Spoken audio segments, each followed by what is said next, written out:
De Léon-Paul Fargue, Visitation préhistorique.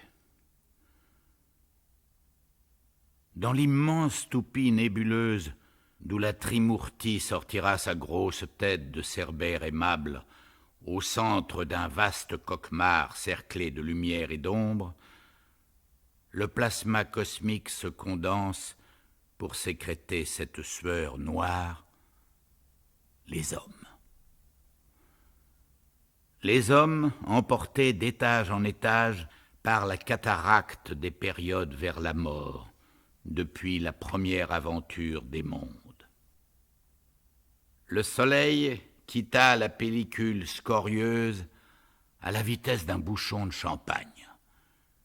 Puis les totons tournèrent moins fort, les pierres au cœur chaud revêtirent l'uniforme, les points de ténèbres se détendirent, las de brasser l'or et le bitume.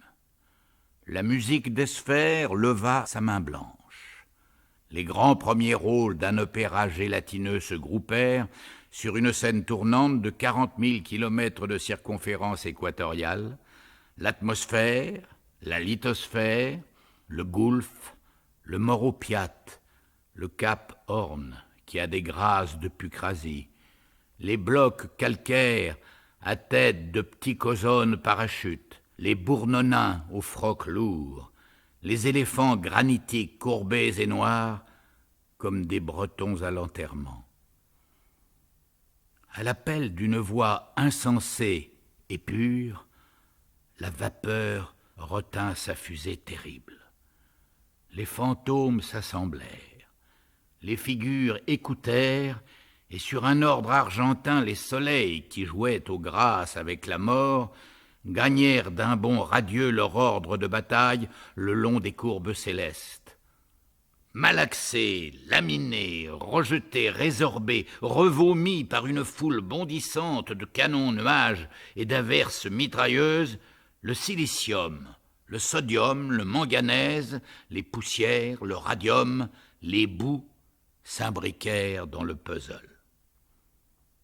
Dans l'ombre où s'espaçaient les voix, l'on entendit sourdement éclore, l'un après l'autre, les archipels. La terre entr'ouvrit sa grenade ignévome. Les volcans saignèrent dans l'eau crissante. Le feldspath se mit à la recherche de son massif.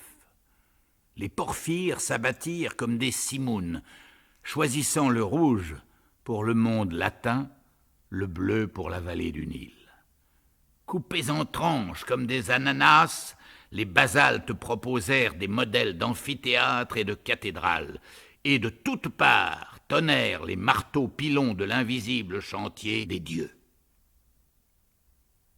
Puis, quand la douceur se fut insinuée peu à peu dans la bagarre comme une femme fait entendre une raison spécieuse, quand la pâte feuilletée des argiles fut cuite, quand les ardoises des Ardennes et le sable du Kalahari eurent reçu leur brevet d'invention spontanée, quand les cervelles de Poudingue se furent enroulées comme des colliers dans un torrent, les mers siluriennes cessèrent de valser, s'étendirent et commencèrent leur sombre grossesse.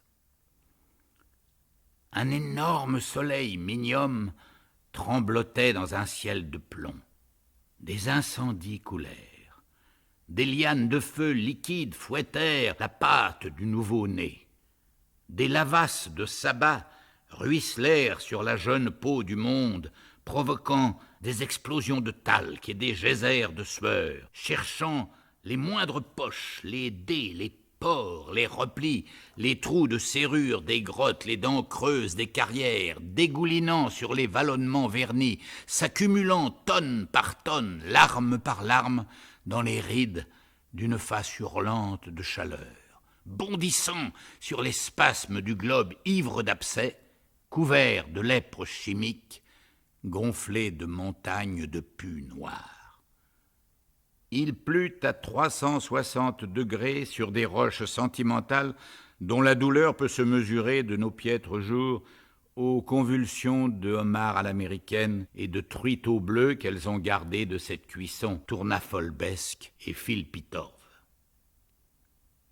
des museaux de roc affleuraient. Les premiers songes de la terre bruissaient. Des lampes muqueuses s'allumèrent et commencèrent leur voyage. Les premiers dessins animés coururent sur des échelles d'eau de pluie qui paraient la boule de feu d'une chevelure de cristal. Des remous de bouillon jetèrent sur les premières côtes des beefsteaks de polypes et des pâtisseries de marne sur les collines sans vertèbres. Au fond des mers se déposait le gruau d'orge des coquillages.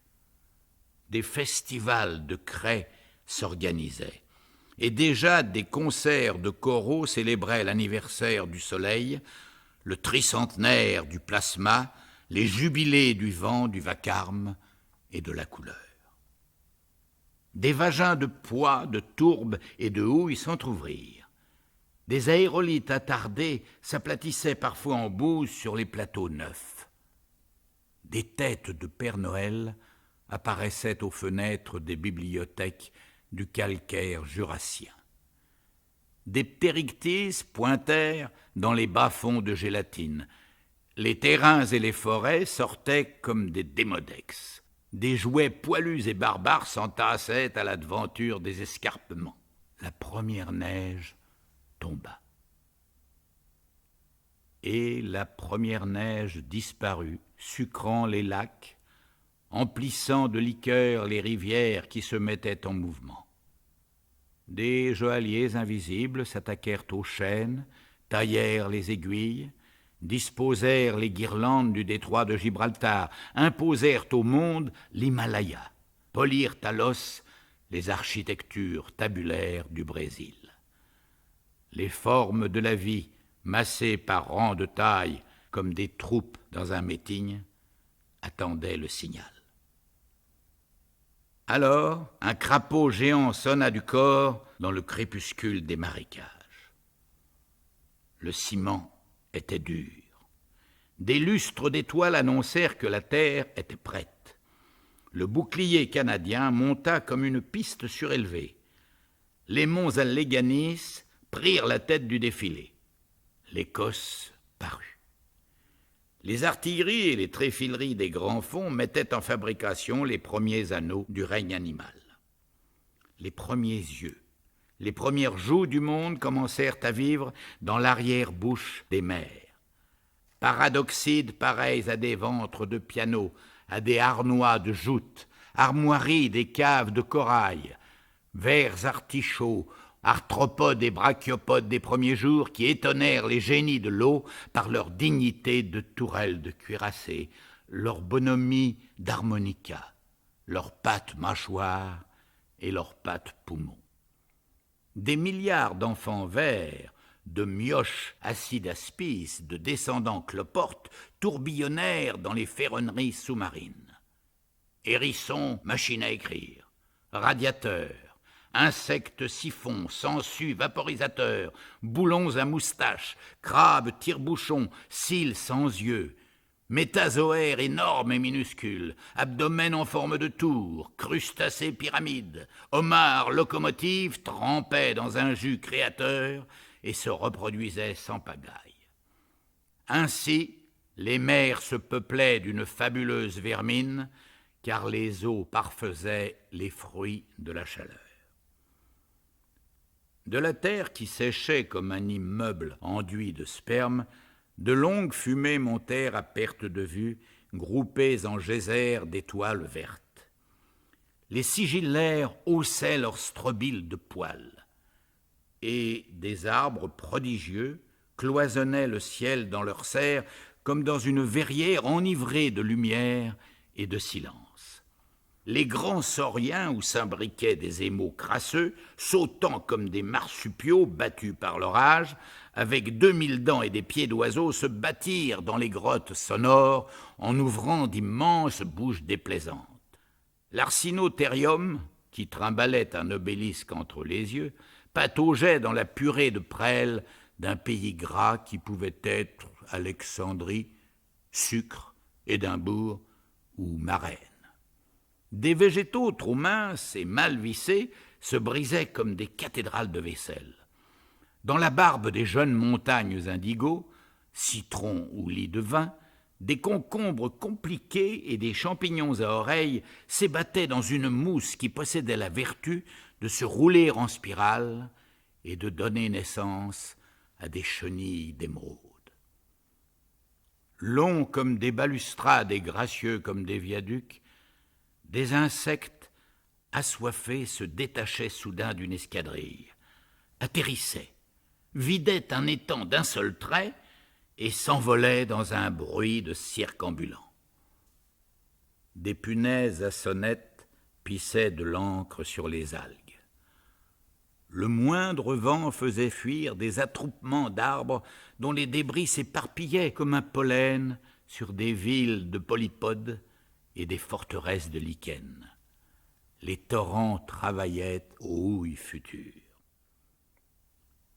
Une lune parfumée créait des fantômes d'eau douce, faisait courir des apparitions végétales et présageait des spectres de girafes, des esprits d'armoire à glace dans ce décor qui me donne envie de pleurer, qui me travaille de regret, dans ce décor sans âme ni Dieu, dans cette forêt carbonifère ou jurassique, paradis perdu des monstres. Vint l'heure de la première révolution, celle de l'exubérance. Un printemps inaugural vit croître sur le globe immobile des arbres d'or et des asperges aux tiares transparentes. Autour de la soudaine tétise se reflétaient des montagnes de dentelles. Des casinos de madrépores et des caravanes de conifères s'établirent. Déjà, les ammonites songeaient aux chapiteaux, aux escaliers, aux arènes. Des reptiles mangeurs de peupliers et de viornes s'arrêtèrent devant les fleurs. Des dragons à arcades promenaient le train blindé de leur queue sur des plages de nicotine et déposaient des crottes barbelées d'où s'envolaient des hippocampes souples comme des ténias et des têtards à turbines. Des marabouts chevaux galopaient entre les jambes du brontosaure. Des guerres d'insectes éclatèrent à de hautes distances. L'ichthyosaure et le plésiosaure dormaient comme de vieux canons le long des rivières huileuses de Polybie. L'ombre du diplodocus faisait la nuit sur des continents de fourmilières, affolait les standards du monde termite. Le Dinocéras et le Machairodus rêvaient musées, gobelins, halls vitrés de gares. Des poissons télescopes et des philimorphes à hélices se rencontraient brusquement comme deux rapides, se nouaient, s'arrosaient de plomb fondu, de sang vert et crevaient après une semaine de combat dans un fracas d'œufs explosifs. De leurs cendres puantes naissait un monstre neuf, brillant comme une armure, qui nageait dans l'air et s'évaporait avec un art de feu follet. Les ptérodactyles, oiseaux du lac Stymphal et vampires du Kansas, plantés sur les rocs comme des haches molles ou fendant le ciel d'un geste croche, frappaient l'air des coups secs de leur bec de fer. Le goulafon carnassier courait pataudement dans les forêts solitaires. L'iguanodon l'attendait sans rire, au fond de quelques carrefours, dressé sur la lumière verte, espérant le découdre avec son terrible pouce de corne. Des bêtes étranges, couvertes d'une racaille populeuse, écorçaient les arbres en y grattant leur dos hérissé d'alfanges. Et le grand serpent de mer venait déjà promener son interminable mélancolie dans le tiède bassin de la Seine. Tout était gazouillement d'oiseaux laids, souffle de rhinocéros plantés de clous, sifflement de pierres immobiles chauffées à blanc par le soleil tertiaire et qui, tout à coup, se mettaient à galoper, fausses tortues qui feignaient d'être routes, crocodiles plats, couleur de trench-coat qui faisaient aux zèbres bleus la blague d'être trottoir. Parfois, un glapissement rauque fusait vers le ciel, annonçant quelque assassinat d'autruche ou de scarabée dans la brousse de linoléum, ou l'arrivée sur des galets de quelques poissons à casquette, d'où sortaient des roues dès que l'eau lui manquait. Et pourtant, rien n'était plus près du silence que ces clameurs du monde jeune, où le cauchemar existait à l'état pur. Mais dans ce monde de rhododendrons à 5 pattes, d'oiseaux lourds ornés de fils télégraphiques et surmontés de palettes d'yeux, dans le sillage des pachydermes fumants qui se déplaçaient lentement comme des églises, le long des forêts d'iodes et de chasse-neige où les squelettes pendaient comme des fruits, parmi les araignées géantes, bossuées de cornes, pesantes de mamelles, dans le calme de la première rosée blonde, des premières vapeurs, des premiers typhons, peureux comme une gazelle, maladroit, inoffensif et lâche, un monstre bizarre se manifestait parfois, une sorte de machine plutôt qu'un animal, presque une construction, quelque chose de singulièrement développé et de singulièrement stupide, un mélange solennel de bêtes fines et d'oiseaux podagres, une plante réussie, parfaitement vulnérable et parfaitement désirable, un ennemi de tout, pousseur de cris, chercheur de querelles, incapable de vitesse, de précision, de patience, de flair, ignorant des vents, mourant jeune, forme enrhumée, bigle, industrieuse et mélancolique, l'homme. Et puis le ciel devint plus doux. Les pâturages bleuirent. Le mastodonte apparut lentement le long des mamelons comme un immense vaisseau de cuir, secouant dans le soleil ses oreilles toutes sonores de parasites. Des potassons, des dépotames et des dilépothèses sortirent des fleuves en ouvrant des mâchoires d'orgue. L'Hipparion bondit sur un pré, boulu comme un cheval antique, et les singes commencèrent à se dévider le long des arbres. Rendus rêveurs par les panthères, par le zébu triste comme un vieux ministre oublié, par les arbres à goupules, par les pictoles juteuses, l'homme entrevoyait parfois le chien, le chat, le pissenlit, le ver à soie, le macaon, le carabe et le pigeon voyageur. Et j'étais averti par mes sens d'enfant, tâtonnant à travers la nuit des époques, et je pressentais que la main des dieux modelait sournoisement quelque tremblante merveille au milieu des fanons et des grimaces, et ferait sortir quelques jours pour mes plaisirs d'une vague vermeille pure comme une amande qui sort de sa cosse sous le dais d'une aurore qui ferait du monde une chambre d'amour, et comme une chose si parfaite qu'elle ferait pleurer nerveusement ou vous donnerait envie de l'avilir et de l'adorer. Oh, l'abattre et l'embrasser. Vénus Anadyomène. Léon Paul Fargue.